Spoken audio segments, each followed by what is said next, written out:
Tulad nga po ni San Pedro Claver, ano po, ang ating pong banal na ating ginugina po ngayon.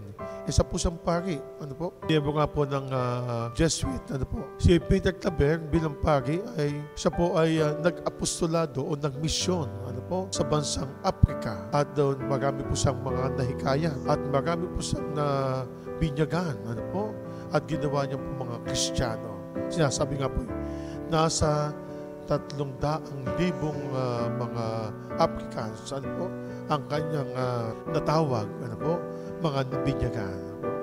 Yan po dahil po na rin sa kanyang angking talino at lakas ng pananalig na kasama ko ang ating Panginoong Jesus. Sinikap po ng banal na ito ang mga tao, lalo na po mga Africans, ano po, ay madala niya, ano po, ang kanilang pananalig, pananampalataya sa ating Panginoon Diyos. Kapag ikaw ay mayroong pagpupursige sa iyong misyon, ano po, para mga pagdarasal o panalangin, tulad ng ating Panginoong Kristo, magdamag na nanalangin o nagdasal, ibinigay sa Kanya ng ating Amang nasa langit.